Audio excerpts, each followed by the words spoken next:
Hi friends, welcome to our channel. అందరూ ఎలా ఉన్నారు? బాగున్నారా? మేమైతే చాలా బాగున్నామండి. ఈరోజు వీడియో ఏంటంటే, మా ఇంటి దగ్గర అయితే వినాయకుని టెంపుల్ ఉంటుందండి. అక్కడైతే బ్రహ్మోత్సవాలు అయితే జరుగుతున్నాయి. ఇక్కడికైతే గరికపాటి నరసింహరావు అయితే వచ్చారని వీడియో పెట్టాను కదండి. అంతకు ముందు రోజే శ్రీ పరిపూర్ణానంద స్వామి అయితే వచ్చారు. ఇంకా నేనైతే వీడియో అయితే డిలీట్ అయిపోయింది అనుకున్నా, కానీ కాలేదండి. ఇంకా వీడియో అయితే అప్లోడ్ చేశాను, కానీ ఇదైతే చేయలేదు. ఈరోజు అయితే వీడియో అయితే పెడుతున్నానండి. వీడియో కూడా ఎక్కువ తీయలేదు, ఎందుకంటే మా పిల్లలు బాగా సతాయిస్తున్నారని. ఓకేనా ఫ్రెండ్స్? శ్రీ పరిపూర్ణానంద స్వామి ప్రవచనం అయితే చూడండి ఫ్రెండ్స్. ఓకేనా? వారిని వేదములలో బ్రహ్మతో సమానంగా, వేద విచారణలో బృహస్పతితో సమానంగా వచ్చారు మహర్షులందరూ కూడా. ఎందుకు అంటే అష్టవర్షే చతుర్వేదో ధర్మాన్ని ప్రతిష్టపచేసేది వేదం. ఆ వేదాన్ని చక్కగా మనకి అందరినీ సమర్పించేశారు. ఎలాగా? ఏదో ఒక ఎరచూ పెట్టి, ఒక చేపకి ఎరచూ పెడితే ఏమవుతుందో చెప్పండి? అలాగా వాళ్ళు వేసుకోండి. ఆచార్యుల వారు ఆవిడ ఈ సంవత్సరానికి మన ప్రశ్నలు వేస్తే దానికోసమే అతడు మరొకరి ప్రవేశంగా వెళ్ళి రాజుగారి ప్రవేశించారు. ఎందుకు వచ్చేది ఇదంతా? భారతదేశంలో ఈ సనాతన ధర్మమైనటువంటిది అడుగడుగున క్షీణించకుండా ఉండాలన్నటువంటి గట్టి ప్రయత్నం చేసిన వాడే శ్రీ శంకరాచార్యులు వారు. అందుచేత వారు ఏదో మతాన్ని స్థాపించింది. చెప్పింది కదా, మాండవ్య చెప్పింది, శాంతం శివం అద్వైతం చతుర్థం మన్యంతే స ఆత్మ. ఏం చెప్పింది? స ఆత్మ, అదే ఆత్మ అంటారు. దానికి పేరు పెట్టింది ఉపనిషత్తు.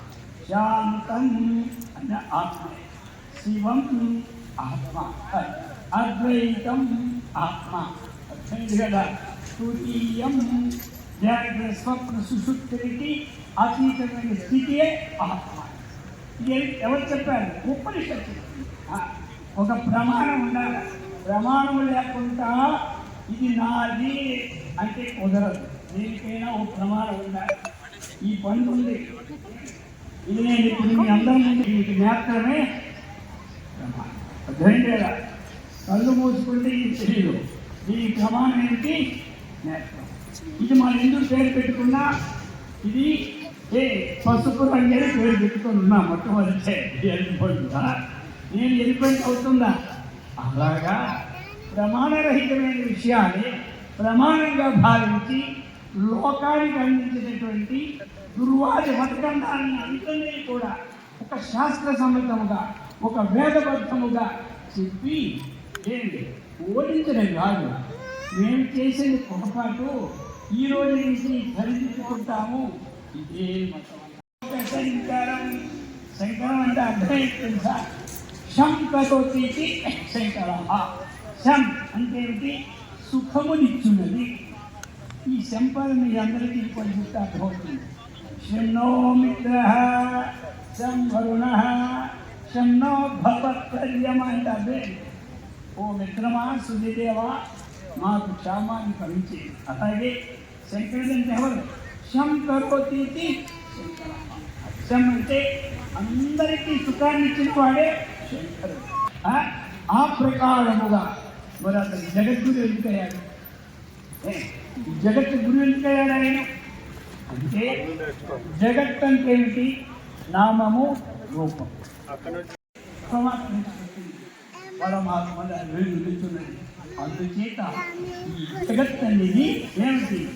అసత్యమని, ఈ జగత్తుకి కారణమైనటువంటిది సత్యమని బోధించినటువంటి ప్రపంచమంతా బోధించారు. కాబట్టి ఆయన జగత్తుకి ఏమయ్యారు చెప్పండి? గురువు అయ్యాడు. గురువు అంటే ఎవరు? ఆ ఈశ్వరో గురురాత్మైతి మూర్తి భేద విభాగి వ్యోమవధ్యాప్త దేహాయ దక్షిణామూర్తి. ఈశ్వరుని, గురువని, ఆత్మని